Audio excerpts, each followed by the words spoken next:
Bismillahir Rahmanir Rahim. Yesterday we had mentioned that one particular woman, she had sent a message the previous day and she asked that which surah of the Quran Sharif is being recited or was recited by this person that had accepted Islam. So we mentioned to her that it was Surah Alam Nashra. So thereafter she sent a message today. She explained about her mother. She said that her mother was from Mayville, from the Mayville area. And she said she passed away at the age of 93. But her mother in her young days, she always kept friends with the Muslim people. And she spoke so much about Islam. But never did she say that she accepted Islam, or never did she say she was a Muslim or anything of that sort. So this lady says that one day, it so happened that it was a majlis. In Azadwal, it was Mullah Abdul Hamid Saheb's majlis. But on that day, Allah Ta'ala put in her heart that today I don't want to go to a majlis, I want to go and visit my mother. So she went to visit her mother. So when she went to visit her mother, the family were there, her mother was in the bed. And when she and her husband came in, they are Muslim people. So when they came in, she said that so long I'm waiting for you people and you only coming now. So nevertheless, all the family, they left the room. And this lady was now alone in the room with her son-in-law and the daughter, both who are Muslims. So they started reciting Kalima. So when they started reciting Kalima, she took the sheet that was there and she covered herself with the sheet.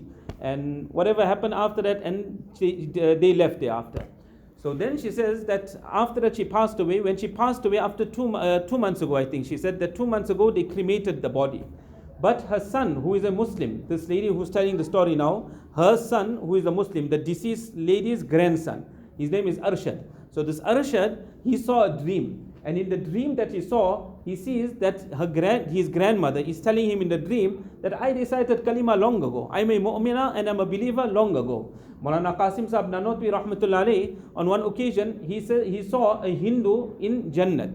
So when he saw the Hindu in Jannat, he said, how you came to Jannat? You was a Hindu in this world, but you came to Jannat. He says that which was taboo for me, that which was impermissible for me, at the time of Maut, Allah Ta'ala sent the Farishta. And Allah Ta'ala made the Farishta make me recite Kalima, and I passed away on Imaan. So we nobody to judge anyone. We don't know what the end result of what our end result is going to be. And we don't know what the end result of a kafir might be. Some good action he must have carried out. Allah Ta'ala became happy. Allah Ta'ala forgives them. Allah grants them the highest ranks in Jannah. And perhaps this kafir that Maulana Qasim Saheb Nanotwi Rahmatullahi saw in his dream, this was because he showed respect to the Mubarak month of Ramadan. That he had a restaurant. In India they call it hotel. So he had this hotel. But when it used to come to the month of Ramadan, he used to close it up. So people asked him, they say, but we Hindu, we will buy from you. We're going to eat food. For us, we don't have to keep fast. So what he said that I cannot see that the Muslim people are fasting and we are eating. So on that, Allah Ta'ala gave him Iman at the time of that.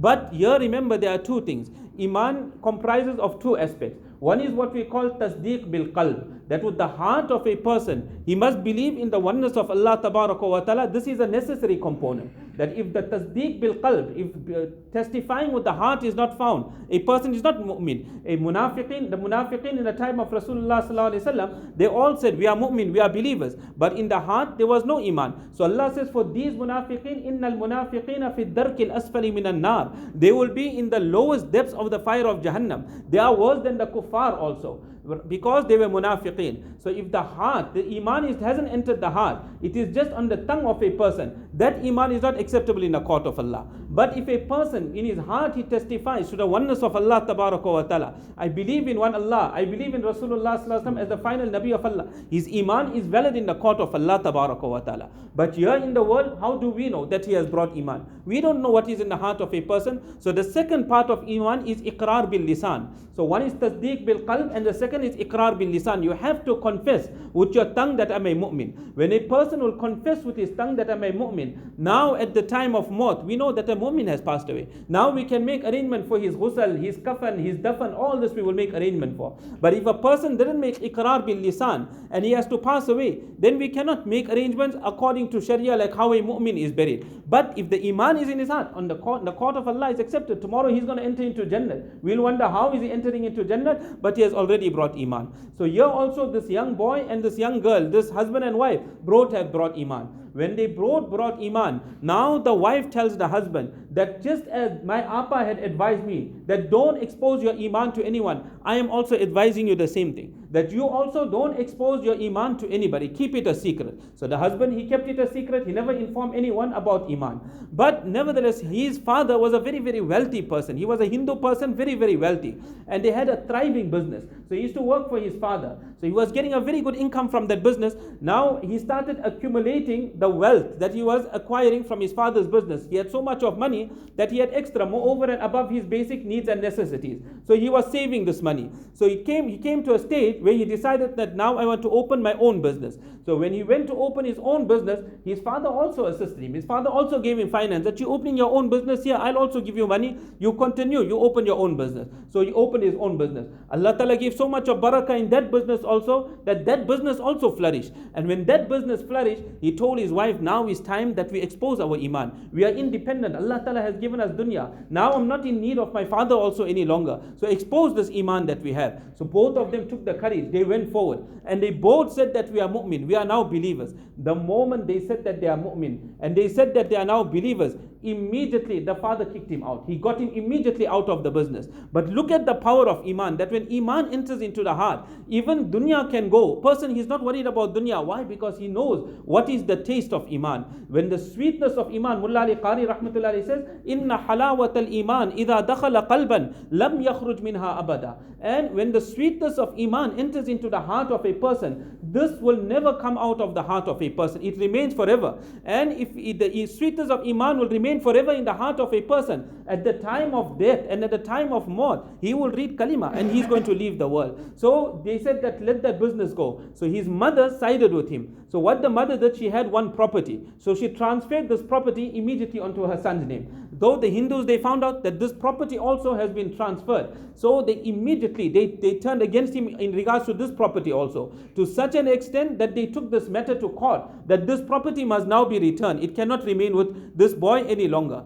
So on one side, he went through a lot of difficulty. He was thrown out. On the other side, we find that the girl from her family, her father who was a staunch Aryan Hindu, he sent his son that you go and talk to your sister and bring her back into Hinduism. So this man, he now came to speak to his sister. When he came to his sister, he raised one objection. Inshallah, we'll just mention this one point and we'll continue tomorrow. So he raised one objection. What objection did he raise? He said, see, the Muslims, they slaughter cows and thereafter they eat the cow. Whereas for them, it is not permissible to slaughter the cow and eat the cow. So he said that they slaughter cows and they eat the cow. You went and you accepted that religion. Those people that slaughter cows and eat cows, you went to accept that religion.